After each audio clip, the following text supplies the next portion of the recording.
Shalom Mister Jo, ini tugas IPS Aurel ya Mister. Aurel akan menceritakan kisah hidup tokoh perjuangan Indonesia yaitu Ki Hajar Dewantara. Ki Hajar Dewantara Ki Hajar Dewantara lahir pada tanggal 2 Mei tahun 1889 dengan nama Raden Mas Suwardi Suryaningrat. Pada tahun 1928, di usianya yang ke-40 tahun, ia mengganti namanya menjadi Ki Hajar Dewantara dan melepas gelar kebangsawannya supaya bisa lebih dekat dengan rakyat dan tidak membeda-bedakan status sosial dan golongan mereka. Ki Hajar Dewantara merupakan bangsawan yang sudah diberi pendidikan sejak kecil. Ia bersekolah di sekolah dasar khusus untuk anak-anak yang berasal dari Eropa. Ia juga sempat bersekolah di Stovia, sekolah khusus untuk kedokteran. Tapi ia sakit sehingga ia berhenti.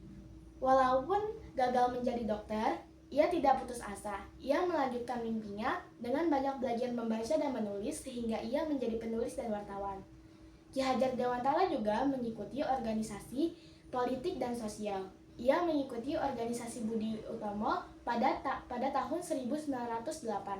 Ia juga ikut serta dalam mendirikan partai politik pertama di Indonesia. Di sanalah ia bertemu dengan teman seperjalanannya, yaitu Does Doker dan juga Dr. Cipto Mangunkusumo. Mereka bertiga disebut sebagai tiga serangkai. Selama menjadi wartawan, Ki Hajar Dewantara membuat banyak tulisan. Salah satunya berjudul Andai Aku Seorang Belanda. Tulisan itu membuat penjajah Belanda marah dan mengasingkan tiga serangkai ke Belanda. Selama diasingkan di Belanda, Ki Hajar Dewantara berhasil mendirikan kantor Berita Indonesia dan ia juga mulai merintis cita-citanya untuk memajukan pendidikan di Indonesia.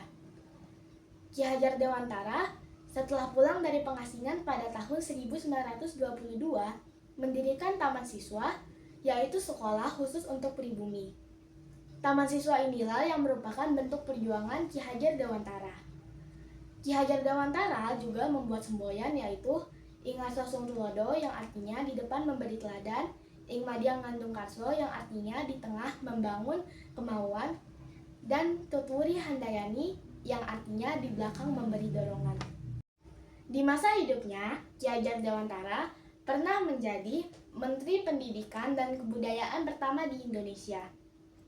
Atas jasa-jasanya, Ki Hajar Dewantara ditetapkan menjadi Bapak Pendidikan Nasional. Tanggal lahirnya juga digunakan sebagai Hari Pendidikan Nasional.